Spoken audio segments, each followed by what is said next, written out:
मेरे प्यारे छात्रों, द एजुकेशन वर्ल्ड में आप सभी लोग का बहुत बहुत स्वागत है। उम्मीद करते हैं आप सभी लोग अच्छे होंगे। इसी उम्मीद इसी कामना के साथ शुरू करते हैं आज का ये क्लास, ये वीडियो। देखिएगा, ये इडुटेरिया प्रकाशन का बीएसएससी का प्रैक्टिस पेपर है। इसमें काफी अच्छा क्वेश्चन का जो लेवल दिया गया और क्वेश्चन का जो लेवल जो है, जो वो पूरा प्रीवियस ईयर टाइप पे है। तो लेवल काफी अच्छा दिया गया इडुटेरिया का जो क्वेश्चन का लेवल है। तो इंटर लेवल का है, जान रहे ये 2024 का है क्योंकि पिछले साल निकाला गया था। ये वॉल्यूम 2 है इसका। तो एग्जाम तो अभी तक हुए नहीं, तो एग्जाम तो इस बार अब होना है क्योंकि इस बार चुनाव है। तो इसलिए आप लोग सबसे पहली बात क्या कीजिए, इसमें टोटल 15 प्रैक्टिस सेट है। इस बार रुकना नहीं है, झुकना नहीं है, अपने कदम को रोकना नहीं है, अपने कदम को बढ़ाते रहना और सफलता हर हाल में पा लेनी है। क्योंकि जब आप सफल होंगे तो आपके अंदर की जो खुशियां हैं वो एक अलग खुशियां होंगी। आप जब सक्सेस होते हैं तो आप उसकी कल्पना नहीं कर सकते कि आप कितने खुश होंगे। अपने माता पिता की उम्मीदों पर खरे उतरे, तो इसके लिए थोड़ा सा मेहनत करना होगा, बिना मेहनत पॉसिबल नहीं है। तो आइए मेहनत करें और हम लोग अपनी सफलता को प्राप्त कर ले। आपकी सफलता ही हमारा लक्ष्य है। आप सफल हो ऐसी हमारी हमेशा कामना रही। तो आइए हमारे चैनल से हमारे वीडियो के साथ जुड़े रहिए। देखिएगा, ये पूरा सेट दिया गया है, टोटल 15 प्रैक्टिस सेट है, जिसमें आज हम तीसरा प्रैक्टिस सेट की बात करेंगे। इससे पहले दे चुके हैं और इसका एक अलग प्लेलिस्ट बना देंगे जिससे करके सबका आपको क्वेश्चन हम आपको देते रहेंगे। ठीक है, देख रहे हैं ये तीसरा प्रैक्टिस सेट है, बिहार इंटर स्तरीय प्रैक्टिस प्रश्न पत्र। तो आइए आज का क्वेश्चन शुरू करते हैं। चलिए, क्वेश्चन शुरू करने से पहले एक बात आप लोग को बता दें, वीडियो को अधिक से अधिक लोगों तक शेयर करें, सब्सक्राइब करें, लाइक करें, कंजूसी ना करें। ठीक है, इसे इसलिए कह रहे हैं कि मैं लाइव आना चाह रहा हूं, आप लोगों को ही मैथ्स और रीजनिंग का क्लास दूंगा फ्री में। वो भी सिर्फ क्वेश्चन इस तरह नहीं बताना है, लाइव क्लासेस पूरे कंसेप्ट के साथ आपको क्वेश्चन मैथ्स और रीजनिंग दूंगा। बट उसके लिए मेरे पास स्टूडेंट्स तो होने चाहिए, 3-4 हजार के आसपास। तो सपोर्ट आप लोग को करनी होगी, फिर आप लोग जैसा समझे। चलिए चलते हैं, आगे कुछ कहने की आवश्यकता नहीं है। आप लोग खुद समझ रहे होंगे कि सपोर्ट करेंगे तभी आगे बढ़ पाएगा। तो आप लोग सपोर्ट करें, हमारा चैनल ग्रो करेगा और मैं फिर लाइव आ पाऊंगा। चलिए आगे की तरफ बढ़ते हैं। आज मेरा पहला क्वेश्चन करा है, निम्नलिखित में से किसके पास उच्च स्तर और छोटा तरंगदैर्घ्य है? उच्च ऊर्जा स्तर और छोटा तरंगदैर्घ्य है, किसके पास है? एक्स किरणें। सही उत्तर मेरा ऑप्शन डी होगा। Option D is right answer. Question number 2 पे चलेंगे। पर्वतों पर आच्छादित हिम सूर्य की गर्मी द्वारा एक साथ न पिघलने का कारण है? क्या कारण है एक साथ न पिघलने का? इसमें संलग्न की गुप्त ऊष्मा उच्च होती है। सही उत्तर option D is right answer. Next question, तीसरा नंबर पे चलेंगे। तीसरा नंबर मेरा क्वेश्चन करा, अंडाशय द्वारा कौन सा कार्य किया जाता है? इनमें से सभी। ठीक है, प्रोजेस्टेरोन का स्राव होता है, बिंब का निर्माण होता है, एस्ट्रोजन का स्राव होता है। यानी option D is right answer, ये सभी होगा। क्वेश्चन नंबर 4 की तरफ चलते हैं। क्वेश्चन नंबर 4 करा, बायोफाइट में बीजाणु मृत कोशिका होती है, क्या होती है? द्विगुणित होती है। सही उत्तर option B is right answer. Next question की तरफ चलते हैं। नेक्स्ट क्वेश्चन मेरा करा, आणविक ऑक्सीजन का पत्तियों से निकलना कौन सी भौतिक क्रिया है? ये कौन सी भौतिक क्रिया है? ये हो जाएगा विसरण। सही उत्तर हमारा option A is right answer हो जाएगा। दो से अधिक पदार्थों का स्वतः एक दूसरे से मिलकर समान मिश्रण बनाने की क्रिया को विसरण कहते हैं। ठीक है, विसरण क्या कहता है फिर से एक बार मैं बता दे रहा हूं। जब दो से अधिक पदार्थों को दो से अधिक पदार्थ हो स्वतः एक दूसरे से मिलकर समान मिश्रण बनाने की क्रिया को विसरण कहते हैं। चलिए अगले प्रश्न की तरफ बढ़ते हैं। 6 नंबर मेरा क्वेश्चन करा, प्रोटीन संश्लेषण की क्रियात्मक इकाई है। प्रोटीन संश्लेषण की क्रियात्मक इकाई क्या है? पॉलीसोम होगा, पॉलीसोम। सही उत्तर हमारा option B is right answer. Next question 7 number पे चलते हैं। 7 नंबर मेरा क्वेश्चन करा, जब झूले पर बैठा हुआ कोई व्यक्ति उस पर खड़ा होता है तो झूले के दोलन की आवृत्ति क्या होती है? बढ़ जाती है। सही उत्तर हमारा ऑप्शन बी होगा। Option B is right answer.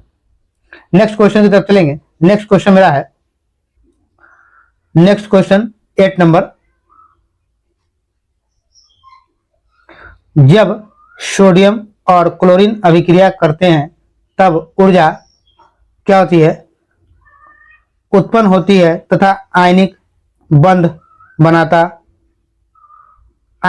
बनता है। सही उत्तर हमारा ऑप्शन ए हो जाएगा। Option A is right answer. Next question पे चलते हैं। नेक्स्ट क्वेश्चन मेरा 9 नंबर है। निम्नलिखित में से नाइट्रोजन के किस ऑक्साइड का उपयोग निश्चेतक के रूप में किया जाता है? किसका उपयोग किया जाता है? N2O का।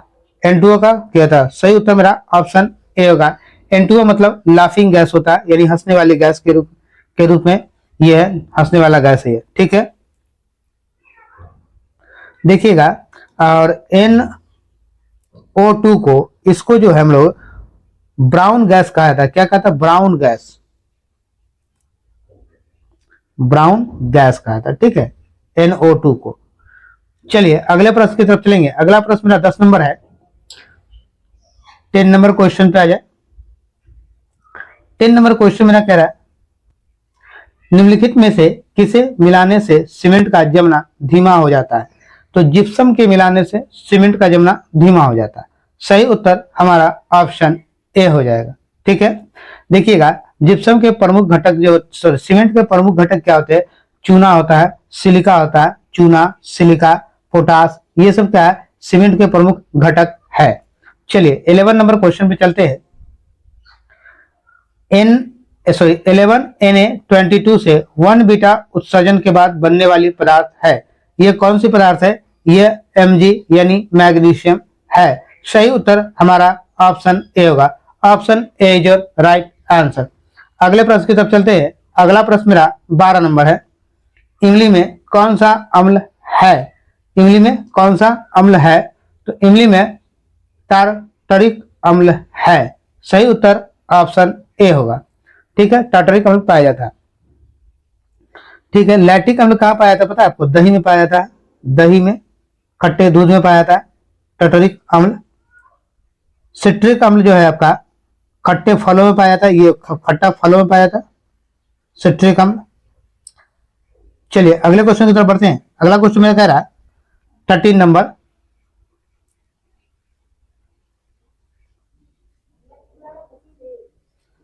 क्वेश्चन पे बात कर ले। नाभिकीय रिएक्टर में न्यूट्रॉन को शोषित करने वाला तत्व है। कौन सा तत्व नाभिकीय रिएक्टर में? तो ये हो जाए कैडमियम हो जाएगा। सही उत्तर ऑप्शन ए होगा। Option A is your right answer. चलिए अगला क्वेश्चन 14 नंबर की बात करें। 14 नंबर मेरा क्वेश्चन कह रहा है, किस ताप पर H2O का घनत्व अधिकतम होता है? तो किस ताप पे होता है? तो 4 डिग्री सेंटीग्रेड पे जो है अधिकतम होता है। सही उत्तर हमारा ऑप्शन ए हो जाएगा, ठीक है। एक बात और एक है, लेकिन 4 डिग्री से ऊपर अणुओं की गतिज ऊर्जा बढ़ जाती है, ठीक है, और इसके आयतन में वृद्धि होती है और घनत्व कम हो जाता है, ठीक है। आयतन में जब वृद्धि हो जाएगा तो घनत्व कम हो जाएगा, ठीक है, जब ऊपर जाए 4 डिग्री से ऊपर। तो चलिए नेक्स्ट प्रश्न की तरफ चलते हैं। नेक्स्ट क्वेश्चन मेरा कह रहा 15 नंबर, आंसू गैस का रासायनिक नाम क्या है? तो आंसू गैस का रासायनिक नाम अल्फा क्लोरोसिटोफिनोन है। अल्फा क्लोरोसिटोफिनोन। सही उत्तर हमारा ऑप्शन ए हो जाएगा। Option A is your right answer. Next question 16 number पे देखिएगा, कार्नेलाइट निम्नलिखित में से किसका एस्क है? तो कार्नेलाइट जो है किसका एस्क है? तो मैग्नीशियम का एस्क है। सही उत्तर हमारा ऑप्शन डी होगा। Option D is your right answer. Next question की तरफ करते हैं। नेक्स्ट क्वेश्चन मेरा कह रहा है 17 नंबर। 17 में क्वेश्चन कह रहा है, लोहे के बुरादे में तनु हाइड्रोक्लोरिक अम्ल डालने से क्या होता है? तो तनु हाइड्रोक्लोरिक अम्ल डालने से क्लोरीन गैस और आयन हाइड्रोक्साइड बनाते हैं। सही उत्तर ऑप्शन ए होगा। Option A is your right answer. Next question की तरफ चलते हैं। नेक्स्ट क्वेश्चन मेरा कह रहा है, नेक्स्ट क्वेश्चन की तरफ कह रहा है, जमीन के ऊपर दिखाई देने वाला मशरूम का भाग कहलाता है। क्या कहलाता है? तो कहलाता है बैसिडियोकार्प। बैसिडियोकार्प। सही उत्तर option C. Option C is your right answer. Next question तक चलते हैं। नेक्स्ट क्वेश्चन मेरा 19 नंबर है। 19 नंबर मेरा क्वेश्चन करा है, निम्न में से कौन सी बीमारियां जीवाणु जनित है? कौन सी बीमारी जीवाणु जनित है? तो हैजा, टाइफाइड, निमोनिया, डिप्थीरिया, ये क्या है? जीवाणु जनित है। सही उत्तर option A, option A is your right answer. Next question की तरफ कहते हैं। नेक्स्ट क्वेश्चन कह रहा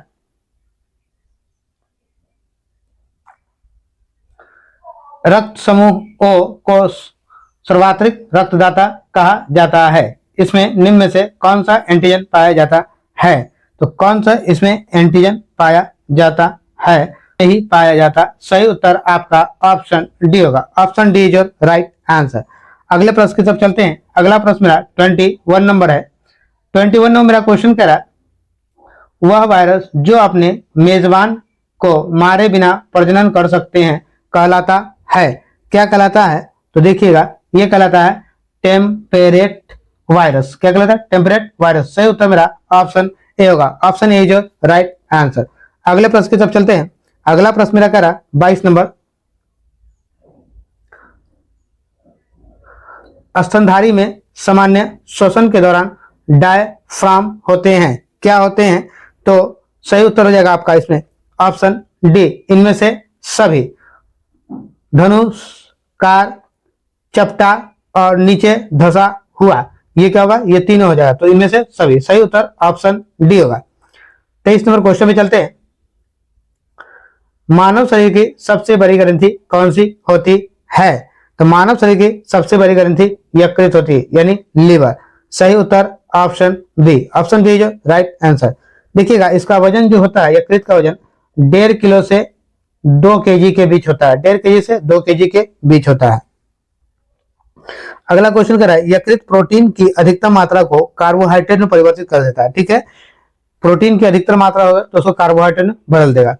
आइए 24 नंबर क्वेश्चन कहते हैं विटामिन ई महत्वपूर्ण स्रोत है। विटामिन ई किसका महत्वपूर्ण स्रोत है? अंकुरित अनाजों में। किसमें? अंकुरित अनाजों में। सही उत्तर option C is your right answer.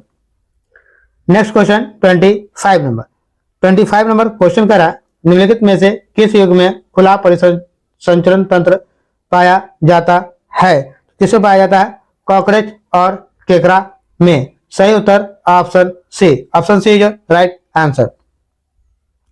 देखिएगा, कॉकरोच और सिल्वर फिश में खुला परिसंचरण तंत्र पाया जाता है। ठीक है, कॉकरोच फिश, सिल्वर फिश में भी। ठीक है, कॉकरोच को आर्थ्रोपोडा संघ का जीव है। चलिए अगले प्रश्न की तरफ बढ़ते हैं। 26 नंबर,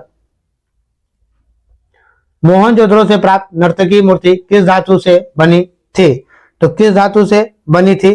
तो ये बनी थी कांस्य से। सही उत्तर option C. Option C is right answer. अगले प्रश्न की तरफ चलते हैं। अगला प्रश्न 27 नंबर। 27 नंबर, प्रारंभिक रिंग बैरिक लोग द्वारा किस धातु का प्रयोग सबसे पहले किया गया था? सबसे पहले क्या किया गया था? तो तांबा हो जाएगा। सही उत्तर ऑप्शन डी। ऑप्शन डी जो right answer. Next question 28 number है निम्नलिखित में से कनिष्क के समकालीन कौन थे? कौन थे? नागार्जुन, अश्वघोष, वसुमित्र। सही उत्तर ऑप्शन बी होगा। ऑप्शन बी जो राइट आंसर। अगले प्रश्न की तरफ चलते हैं। अगला प्रश्न मेरा 29 नंबर। कवि कालिदास किसके राज कवि थे? कवि कालिदास किसके राज कवि थे? तो ये हो जाएगा चंद्रगुप्त विक्रमादित्य के। सही उत्तर ऑप्शन सी। ऑप्शन सी जो राइट आंसर। वे दो वंशराज कौन थे जिन्होंने खिलजी शासकों से तत्काल पहले और बाद में शासन किया था? वे कौन थे? तो वे जो थे कौन थे? तो गुलाम तथा तुगलक वंश थे। कौन थे? गुलाम तथा तुगलक। सही उत्तर ऑप्शन सी। ऑप्शन सी जो राइट आंसर। देखिएगा, खिलजी शासक यानी 1290 से 1320 से पहले गुलाम वंश था। ठीक है, से पहले। और 1206 से 1290 और खिलजी शासकों के बाद जो था वो तुगलक वंश आया था 1320 से 1412। ठीक है ना, तुगलक वंश ये जो है 1320 से 1412 तक। ठीक है, और जो गुलाम वंश था ये 1206 से 1290 तक रहा। ठीक है, ये गुलाम वंश। और तुगलक वंश इतना था। और खिलजी शासक जो था वो 1290 से 1320 के बीच था। ठीक है, चलिए अगले प्रश्न की तरफ बढ़ते हैं। अगला प्रश्न मेरा 31 नंबर है।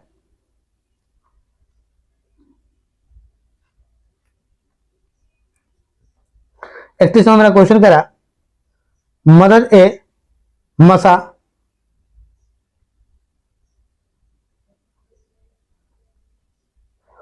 मदद ए मास मुगल प्रशासन में किससे संबंधित था?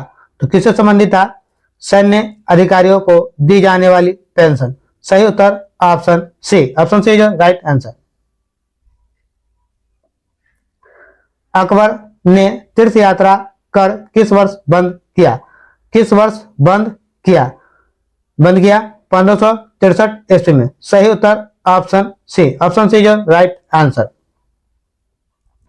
33 नंबर, चटगांव शस्त्रागार पर हमले के दौरान कौन महिला क्रांतिकारी मारी गई थी? कौन क्रांतिकारी महिला मारी गई थी? ये होगा प्रीति लता वाडेदार। सही उत्तर ऑप्शन ए होगा। नेक्स्ट क्वेश्चन 34 नंबर पे चलते हैं। 34 नंबर मेरा क्वेश्चन कह रहा है,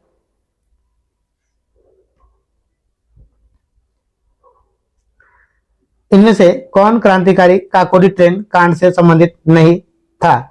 कौन नहीं था? तो ये जो था प्रफुल्ल चाकी, ये काकोरी कांड संबंधित नहीं थे। Option C is right answer. बाकी अशफाक उल्लाह खां, राम प्रसाद बिस्मिल और राजेंद्र लियारी, ये सब इससे संबंधित थे। चलिए अगले प्रश्न की तरफ चलते हैं। 35 नंबर क्वेश्चन मेरा कह रहा है, 35 नंबर क्वेश्चन है मेरा,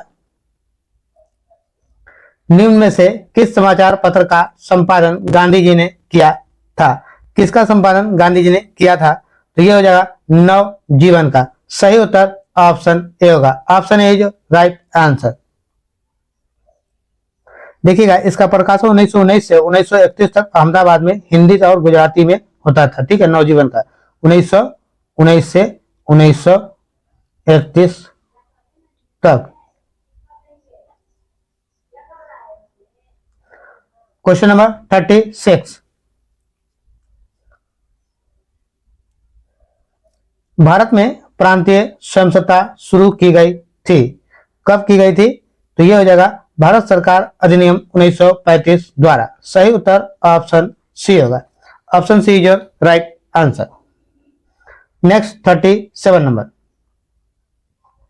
विजयनगर के राजा कृष्णदेवराय ने गोलकुंडा का युद्ध किस राजा के साथ लड़ा था? किसके साथ लड़ा था? तो कुली कुतुब शाह। सही उत्तर option A. Option A is right answer.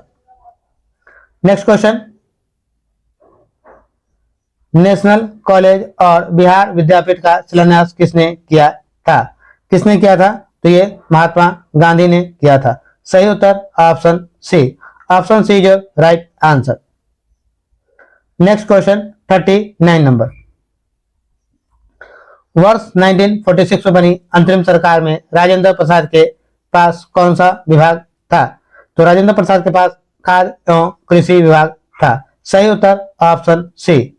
Option C is right answer. Next question मेरा 40 नंबर है। 40 नंबर क्वेश्चन पे चलते हैं। भारत में संसदीय ढांचे में दो अस्थायी सदनों का नाम बताइए। तो दो अस्थायी सदनों का नाम लोकसभा और विधानसभा है। ठीक है, सही उत्तर हमारा ऑप्शन डी होगा। Option D is right answer. Next question की तरफ चलते हैं। नेक्स्ट क्वेश्चन मेरा है 41 नंबर क्वेश्चन पे आते हैं। 41 नंबर मेरा क्वेश्चन कह रहा है,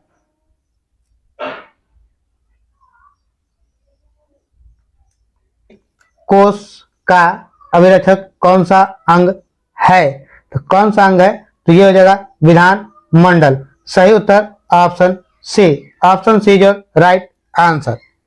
चलिए नेक्स्ट क्वेश्चन की तरफ बढ़ते हैं। नेक्स्ट क्वेश्चन मेरा करा, संघ लोक सेवा आयोग के किस सदस्य को हटाया जा सकता है? किस सदस्य को हटाया जा सकता है? तो राष्ट्रपति द्वारा। सही उत्तर ऑप्शन ए होगा। Option A is right answer. चलिए option A is right answer. आइए नेक्स्ट क्वेश्चन मेरा 43 नंबर, 43 में क्वेश्चन करा, निम्न में से एक भारत संघ का सह राज्य था और बाद में पूरा राज्य बन गया, वो कौन था? तो वो था आपका Sikkim. Option D is your right answer. देखिएगा, ये 22वां राज्य बना था सिक्किम। ठीक है, कौन सा राज्य? ये 22वां राज्य बना था। कब बना था? तो 1975 में बना था, 1975 में।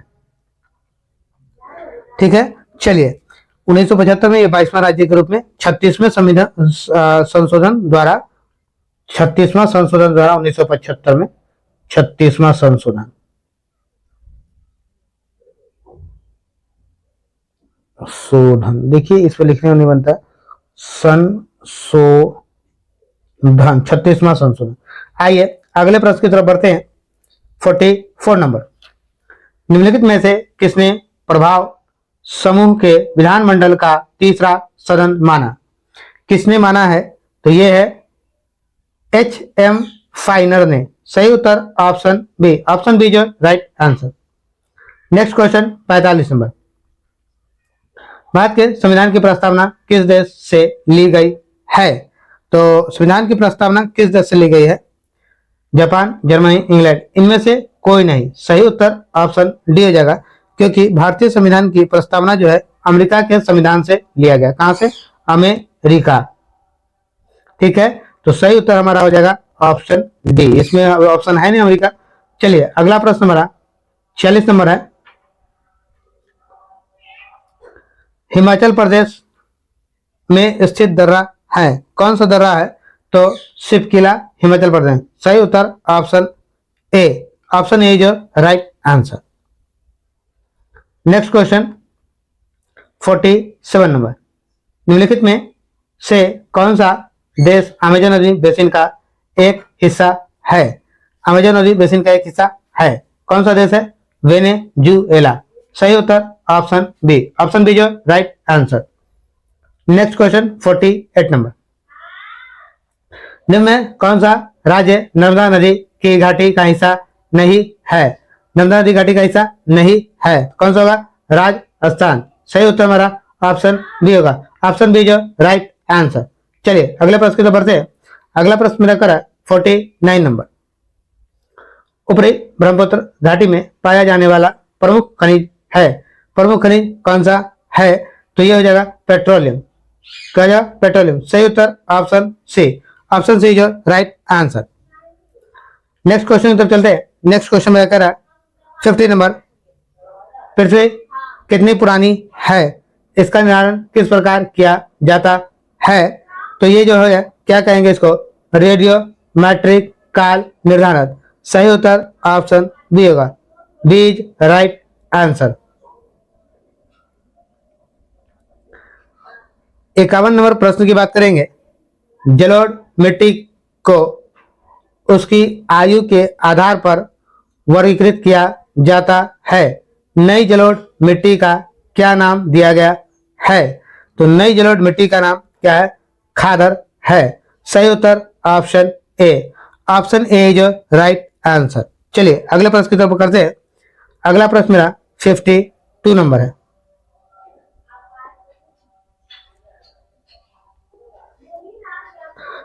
नंबर क्वेश्चन कह रहा सरदार सरोवर बांध निम्नलिखित में से किन राज्यों को कवर करता है? तो सरदार सरोवर बांध जो है ये गुजरात, राजस्थान, महाराष्ट्र और मध्य प्रदेश को कवर करता है। सही उत्तर option A is right answer. देखिएगा 53 नंबर क्वेश्चन मेरा है, निम्नलिखित में से कौन सा निजी कॉरपोरेट क्षेत्र की बचत को दर्शाता है? कौन दर्शाता है ये? तो ये दर्शाता है आपको अवितरित लाभ। सही उत्तर ऑप्शन ए। ऑप्शन ए जो राइट आंसर। आइए 53 नंबर की बात करते हैं। 53 नंबर क्वेश्चन है, निम्नलिखित में कौन सा बंदरगाह आजादी के बाद सबसे पहले बनाया गया था? आजादी के बाद सबसे पहले बनाया गया था, कौन बनाया गया था? तो हो जाएगा कांडला। सही उत्तर ऑप्शन बी। ऑप्शन बी जो राइट आंसर। नेक्स्ट क्वेश्चन की तरफ चलते हैं। नेक्स्ट क्वेश्चन मेरा कह रहा है, कीमत सिद्धांत को कहा जाता है, क्या कहा जाता है? कहा जाता व्यष्टि अर्थ शास्त्र। सही उत्तर ऑप्शन डी, वैशिष्ट अर्थशास्त्र। Next question 56 number. 56 में मेरा क्वेश्चन कह रहा प्रतिवर्ष उपभोक्ता दिवस कब मनाया जाता है? तो प्रतिवर्ष उपभोक्ता दिवस 15 मार्च को मनाया जाता है। सही उत्तर ऑप्शन सी होगा। आइएगा, जबकि 24 दिसंबर को जो है राष्ट्रीय उपभोक्ता दिवस मनाया था। ठीक है, ये राष्ट्रीय हो जाएगा। और 15 मार्च को विश्व उपभोक्ता दिवस मनाया जाता है। ठीक है, आइए 57 नंबर। 57 नंबर मेरा क्वेश्चन करा। आइए 57 नंबर क्वेश्चन है, राष्ट्रमंडल का महासचिव चुना जाने वाला पहला भारतीय कौन था? पहला भारतीय कौन था? तो ये जो थे कमलेश शर्मा थे। सही उत्तर option B is right answer. चलिएगा अगले क्वेश्चन की तरफ चलेंगे। अगला क्वेश्चन मेरा 58 नंबर कह रहा भारत के खनिज तेल पेट्रोलियम उत्पादक क्षेत्र और इसकी अवस्थितियां का सही युग्म है। क्या है सही युग्म? तो हो जाएगा इनमें से सभी हो जाएगा आपका। ऑप्शन डी जो राइट आंसर।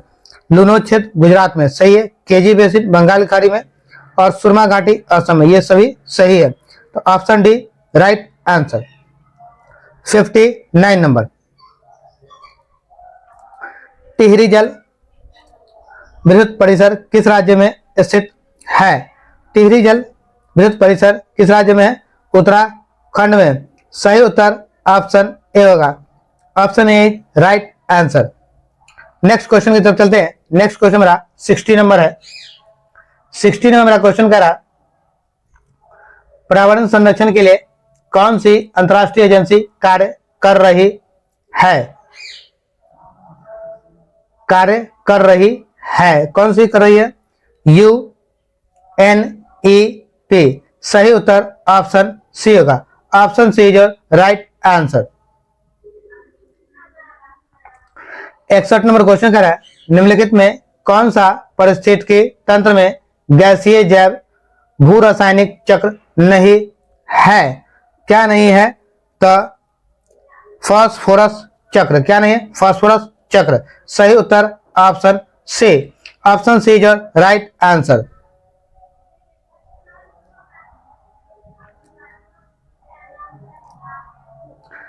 हरे पौधे सूर्य के प्रकाश की ऊर्जा का डैश ग्रहण करते हैं और उसे खाद्य ऊर्जा में परिवर्तन करते हैं। कितना परसेंट होगा? तो ये होगा 1%। सही उत्तर आपका ऑप्शन बी होगा। ऑप्शन बी जो राइट आंसर। अगला प्रश्न 63 नंबर, आहार श्रृंखला में शाखान्वित श्रृंखला को डैश कहा जाता है? तो क्या कहा जाता है? आहार जाल। सही उत्तर ऑप्शन बी। ऑप्शन बी जो राइट आंसर। कौन से मरुस्थल की जल दाब स्थितियों में विकसित होता है? कब होता है? तो यह हो जाएगा आपको 0.5। सही उत्तर option A. Option A is right answer. अगला 65 नंबर क्वेश्चन मेरा है निम्नलिखित में कौन सी मल जल की जैविक अशुद्धियों का एक हिस्सा है? कौन सा है? तो यह हो जाएगा आपका यूरिया। सही उत्तर option B is your right answer. अगला हमारा 66 नंबर क्वेश्चन है। 66 नंबर क्वेश्चन कहता है, चलिए देखिए 66 को। केंद्रीय मंत्री अमित शाह ने किस स्थान पर देश के पहले नैनो डैप DAP संयंत्र का उद्घाटन किया? तो कहां किया सबसे पहले? तो ये जो है गांधीनगर में किया। सही उत्तर ऑप्शन बी। गांधीनगर का गुजरात में। चलिए अगला प्रश्न मेरा 67 नंबर। हमारे चैनल से जुड़े रहिए, लाइक सब्सक्राइब शेयर अधिक से अधिक लोगों तक कीजिए जिससे कि मैथ्स का क्लास आप लोग को दे सकूं। चलिए बढ़ते हैं अगले क्वेश्चन की तरफ। इंटरनेशनल पर्पल फेस्ट 2024 का आयोजन किस शहर में किया गया? कहाँ किया गया है? तो पणजी, गोवा में। सही उत्तर option D is your right answer. निम्नलिखित में कौन सा सही सुमेलित नहीं है? एक त्योहार है, दूसरा राज्य है। कौन सा त्योहार सुमेलित नहीं है? पहला जो होगा सूरज कुंड शिल्प मेला, कहाँ लगता है? हरियाणा में। ये सही है आपका, ठीक है। हिम महोत्सव उत्तराखंड में। हिम महोत्सव नई दिल्ली में लगता है, ठीक है, नई दिल्ली में होता है। तो ये आपका गलत हो गया, ठीक है। तो आपका ऑप्शन क्या होगा? यहाँ पूछा कौन सुमेलित नहीं वाला पूछ रहा है, पूछ भी नहीं वाला रहा है, तो आपका ऑप्शन भी हो जाएगा क्या? ये हो जाएगा बी आपका आंसर हो जाएगा। आइए, गंगा उत्सव कहाँ? तो नई दिल्ली में, ये भी सही है। और नुआ खाई कृषि उत्सव ओडिशा में, ये भी सही है। सही उत्तर आपका बी हो गया। चलिए अगले प्रश्न 69 नंबर। बीसीसीआई ने भारतीय महिला क्रिकेट टीम का मुख्य कोच किसे नियुक्त किया है? किसे नियुक्त किया है? अमोल मजुमदार को। सही उत्तर ऑप्शन बी। ऑप्शन बी जो right answer. Colour of devotion पुस्तक के लेखक कौन है? कलर ऑफ डिवोशन पुस्तक के लेखक अनीता भरत शाह है। सही उत्तर आपका ऑप्शन ए हो जाएगा। ऑप्शन ए होगा सही उत्तर। चलिए, नीरज चौधरी के बारे में अगर आप कहें तो ये लिखा था हाउ प्राइम मिनिस्टर डिसाइड। ये लिखा था हाउ प्राइम मिनिस्टर डिसाइड, ठीक है, नीरज चौधरी ने लिखा था। ऋषि राज ने कारगिल एक यात्रा, ऋषि राज ने जो लिखा था कारगिल एक यात्री की जुबानी, ठीक है। आइए, और द योगा जो था इसने लिखा था रूपा पाई ने। सूत्रस ऑफ चिल्ड्रन था क्वेश्चन, बुक का नाम पूरा था the yoga sutras of child. चलिए अगला क्वेश्चन की तरफ चलते हैं। अगला क्वेश्चन मेरा 70 नंबर है, 71 नंबर है। आइएगा 71 नंबर क्वेश्चन की बात करेंगे। भारत के राष्ट्रपति द्वारा कितने बच्चों को 6 श्रेणियों में प्रधानमंत्री राष्ट्रीय बाल पुरस्कार 2024 प्रदान किया गया? कितना है? 19 है। क्या होगा? 19। ऑप्शन सी जो राइट आंसर। चलिए, भारत के पहले ग्राफीन केंद्र India innovation centre for graphy का उद्घाटन किस शहर में किया गया? तो कहां किया गया? कोची में। सही उत्तर ऑप्शन ए। ऑप्शन ए जो राइट आंसर। अगले प्रश्न की तरफ बढ़ते हैं। 73 नंबर।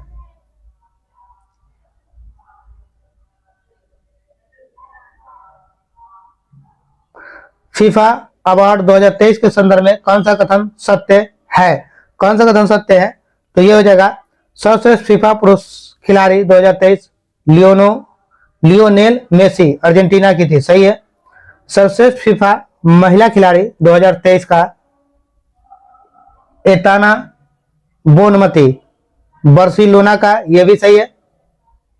लियोनेल मेसी ने तीसरी बार यह अवार्ड अपने नाम किया, यह भी बात सही है। और उपयुक्त में से सभी, तो ऑप्शन डी जो राइट आंसर, उपयुक्त में से सभी हो जाएगा। नेक्स्ट मेरा कर है निम्नलिखित में से किस शहर को देश की पहली एआईसीटी के रूप में विकसित किया जाएगा? एआईसीटी के रूप में विकसित किया जाएगा, तो ये हो जाएगा क्या? लखनऊ। सही उत्तर ऑप्शन डी। ऑप्शन डी जो राइट आंसर। निम्नलिखित में से किसे हिंदी उपन्यास मुझे पहचानों के लिए 2023 का साहित्य अकादमी पुरस्कार प्रदान किया गया? किसे किया गया है? तो ये हो जाएगा संजीव। सही उत्तर ऑप्शन सी। ऑप्शन सी जो राइट आंसर। नेक्स्ट क्वेश्चन मेरा देखिएगा, अब 75 का 76 नंबर। यहां से मेरा मैथ और रीजनिंग का क्वेश्चन शुरू हो जाता है। जीके जीएस का क्वेश्चन 75 इसमें दिया गया, जो काफी अच्छे लेवल का होता है। तो आप हमारे चैनल के साथ जुड़िए, लाइक सब्सक्राइब शेयर कीजिए और इस बार नौकरी अपने लिए पक्की कर लेनी है और अपने सपनों, अपने मंजिलों को पा लेना है। तो इसी के साथ इस वीडियो में यहीं तक, अगले वीडियो में फिर हम लोग मिलते हैं। तब तक के लिए जय हिंद, भारत माता की जय, जय बिहार।